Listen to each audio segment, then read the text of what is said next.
Cô này khơi của ba bị tốn á, mong bồn ở khné đang tại sợ tập mọt tại mặt đo ngày ní mong nom mong bồn ở khné bay plai nhiều cho mùi chôm tràn na mong bồn ta chỉ đầm bồn đá dương mà thua đầm nào tới tận ở khné ní cứ thua đầm nào tới đọ bả lại na mong bồn cha cứ dương một tới dương một đọ bả lại nhà quạt khạc khạc chẳng á nè đôi sao bả lại dương miên riêng tịch đai chẳng dương đọ khạc khạc chun quạt khạc chẳng á na mong bồn thôi bả lại ní đai cứ nơi riêng tôi là lời tê dương đọ đọ na thì dương thôm trơ trơ chẳng á na rồi ấy tới sao muốn ở miền bạn đọ nhà quạt tê tại vậy ní cứ dương miên bả lại khạc khạc chẳngយើងដកជូនគាត់តែម្ដងឥឡូវបានមកស្បោងធំឲ្យបងប្អូនចាមានគ្រប់មុខតែម្ដងមានសាឡាត់មានស្ពៃតឿទៀតញ៉េចាដាក់ឲ្យគ្រប់មុខឲ្យគាត់តែម្ដងឥឡូវគឺយើងធ្វើដំណើរទៅហើយនេះគឺដល់ពាក់កណ្ដាលផ្លូវចាគឺកន្លែងហ្នឹងគេបានភ្ជួររាស់ភ្ជួរអីទៀតបងប្អូនអរគ្នាហ្នឹងហើយភ្ជួរស្រែអញ្ចឹងណាហើយកន្លែងនេះគឺនិយាយថាទេសភាពឡើងស្រស់ស្រាយខ្លាំងមែនតើមានវាស្រែឡើងល្វឹងល្វើយហ្មងកលែងមើលកូនស្រីរបស់ខ្ញុំចានេះមួកប៉ុណ្ណាណៃបាំងកុំឲ្យត្រូវក្តៅឥឡូវផាមកដល់ហើយយើងជីនេះរៀងយូរដែរបងប្អូនអរគ្នាដោយសារផ្លូវរៀងឆ្ងាយផ្លូវទៅនេសាទយើងហ្នឹងណាតែមិនដល់នេសាទទេគ្រាន់តែជិះចូលផ្លូវហ្នឹងហើយប៉ុន្តែយើងចុះចំណោតបន្តិចគឺដល់ផ្ទះហ្នឹងតែម្ដងឥឡូវឃើញគោយន្តគេតំណងពេកក៏ឡើងអង្គុយសាបន្តិចអញ្ចឹងណាគីឡូទៅផ្ទះវិញបានបើគោយន្តទៅអញ្ចឹងណាឥឡូវនេះក៏ឡើងនាំកូនអីឡើងអញ្ចឹងណាកូនខ្ញុំគេឆ្ងល់គេដែរឃើញបងប្អូនបន្តមកទៀតយើងក៏ជិះទៅផ្លូវមកតង់ទៀតនេះគឺផ្លូវចុះទៅចង្ការក្រោមណាបងប្អូនហើយផ្លូវនេះគឺរៀងចំណោតបន្តិចអញ្ចឹងយើងជិះតាមផ្លូវហ្នឹងដល់កន្លែងដើមភ្ញៀវតែម្ដងហើយមិញនេះគឺបងស្រីម្ចាស់ផ្ទះដែលគាត់មានដើមភ្ញៀវដើមអីអញ្ចឹងណាបងប្អូនឥឡូវក៏យើងនាំគ្នាដើរចូលចង្ការគាត់ហើយណាហើយនេះគឺដើមស្វាយមួយដើមហ្នឹងគឺយើងមិញនៅឈើរើសដើមផ្លែស្វាយហ្នឹងបាន2 3ផ្លែណោះឥឡូវក៏គាត់នាំផ្លូវទៅហើយណាបងប្អូននេះគឺដើមភ្ញៀវចាមើលឃើញទេ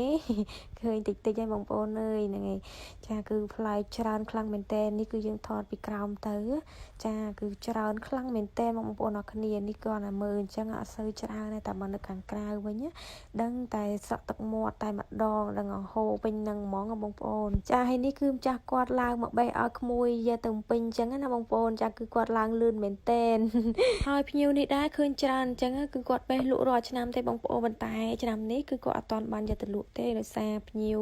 មានទុំខ្លះមានអត់ទាន់ទុំខ្លះអញ្ចឹងណាដល់អត់ទាន់ទុំវារៀងជូរដល់ពេលវាទុំអស់គឺវាផ្អែមអញ្ចឹងហើយគឺគាត់អត់ទាន់បេះលក់ទេតែបើសិនជាបងប្អូនចង់បានគាត់ដើរបេះទុំយកឲ្យបានអញ្ចឹងណាឥឡូវនេះខ្ញុំក៏បានធ្វើដំណើរមកដើមភ្ញៀវមួយនេះនិយាយថាផ្លែច្រើនមែនតើបងប្អូនអរគ្នាគាត់តែឃើញហ្នឹងនិយាយថាខ្នាញ់គូឲ្យចង់ឡើងបេះមែនតើឥឡូវនេះមើលលើមើលក្រោមមើលកន្លែងឡើងអញ្ចឹងណាហើយនិយាយថារឿងឡើងអញ្ចឹងគឺខ្ញុំជំនាញមែនតើមកអត់ថាឡើងដើមឈើនិយាយទៅការវានៅតូចចូលចិត្តឡើងដើមឈើណាបងប្អូនអរគ្នាដោយសារយើងដើររើសអូសដើរកាច់អូសអញ្ចឹងណាហើយតែឃើញមែកអូសងាប់ហ្នឹងដឹងតែឡើងហើយមិនដឹងថាដើមវាធំជាងខ្លួនក៏ដោយក៏ដឹងតែឡើងតែម្ដងហើយកាលនោះអត់ដឹងថាខ្លាចធ្លាក់ខ្លាចអីទេអត់មានចេះខ្លាចអលីងហ្មងឥឡូវងាកមកមើលផ្លែភ្ញៀវនេះវិញនិយាយថាផ្លែពេញដើមមិនដឹងបេះអាណាទុកកណីទេបងប្អូនចាយឡើងហ្នឹងគឺឈើភ្លក់តែម្ដងហើយភ្ញៀវនេះនៅចំការគាត់គឺមានមិនច្រើនដើមទេប្រហែលជា7 8ដើមអីហ្នឹងឯងតែ7 8ដើមហ្នឹងនិយាយថាផ្លែពេញដើមតែម្ដងឥឡូវនេះកាច់ពីប៊ីតងតម្លាក់ឲ្យកូនស្រីបើកូនខ្ញុំវិញនិយាយថាចូលចិត្តណារឿងម្ជូរមិនថាម្ជូរស្វាយម្ជូរអីទេនិយាយថាគឺដឹងតែចូលចិត្តតែម្ដងមកថាផ្លែឈើវិញគ្រប់មុខហ្មងបងប្អូនដល់គ្នាហើយចេះណាចេះយកមួកទៅត្រង់ទៀតតែត្រង់នឹងខុសបាត់បងប្អូនហើយធ្លាក់ឡើងបាយខ្ចាយហ្មងហើយនេះគឺគេរើសដាក់មួកហើយអង្គុយញ៉ាំនៅក្រោមដើមនេះម៉ែនេះគឺអង្គុយញ៉ាំនៅលើមែកចាហើយមើលពីក្រោមទៅមកសម្រស់បងប្អូនហើយដូចជាផ្កាអញ្ចឹងឡើងលិចពណ៌ហ្មងណាចាមើលពីក្រោមឡើងលិចធ្លោហ្មងផ្លែហើយកាលពីឆ្នាំមុនគឺខ្ញុំបានមកបេះម្ដងដែរគឺខែនឹងដែរបងប្អូនអរគ្នាតែគាត់ថាខុសថ្ងៃអញ្ចឹងប៉ុន្តែផ្លែវិញគឺច្រើនដូចឆ្នាំនឹងអញ្ចឹងផ្លែចង់បាក់មែកបាក់ធៀងហើយបងប្អូនអើយគាត់តែឃើញពីក្រៅទៅឡើងស្ងោចពេញនឹងតែម្ដងឥឡូវហ្នឹងគឺមកដល់ភ្លក់យក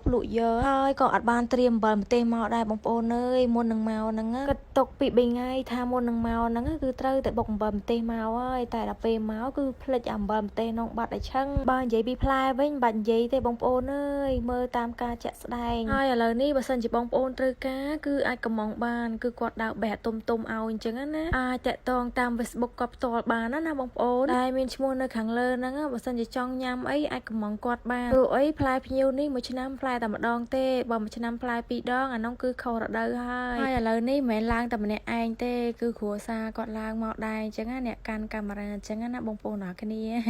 ឥឡូវនេះគឺថាភ្លក់យក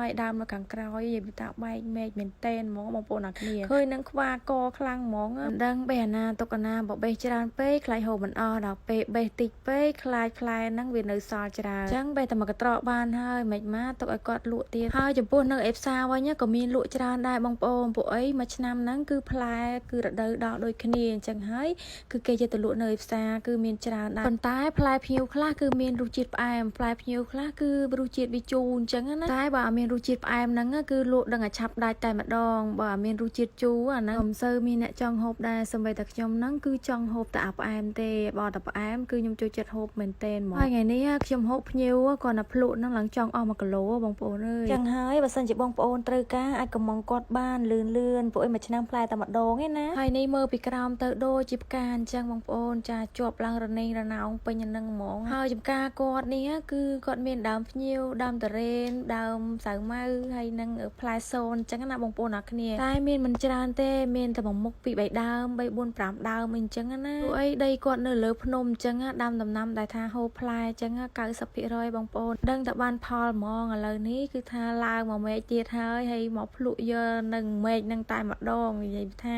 រសជាតិវិញឆ្ងាញ់ណាស់បងប្អូនទាំងអស់គ្នាធម្មជាតិពិតតែម្ដងមិនមែនតែមនុស្សទេដែលចូលចិត្តសម្បីតែសមោចហេងក្រងក៏នៅពេញដើមនឹងតែម្ដងនិយាយថាចូលចិត្តហ្មងហើយខ្ញុំគាត់តែឡើងហ្នឹងនិយាយថាសង្ក្រងក៏មានសមោចក៏មានខំដល់កទួលពេញជើងហើយខ្លាចយើងមកទៅដើមបេះផ្លែផ្ញៀវអស់អញ្ចឹងណាហើយអាមួយមេឃខ្ញុំឡើងអង្គុយហ្នឹងគឺផ្លែច្រើនណាបងប្អូនហើយសិតតែផ្អែមហ្មងអាហ្នឹងគឺមេឃទុំច្រើនណាចាហើយនឹងអង្គុយភ្លក់យកហ្មងឥឡូវនេះគឺថាបេះឡើងចិត្តបានមកកត្រកហើយដល់ចូលដល់ទឹកដីហ្នឹងគឺត្រជាក់ត្រជុំខ្លាំងមែនតើដោយសារដីហ្នឹងមានព្រៃមានភ្នំអញ្ចឹងបងប្អូនហើយឮសំឡេងសត្វយំចាប់យំទៀតហើយដីរបស់គាត់ដាក់ដាំអីក៏ដុះដែរគឺដីល្អមែនតើហ្មងដីភ្នំបងប្អូនអញ្ចឹង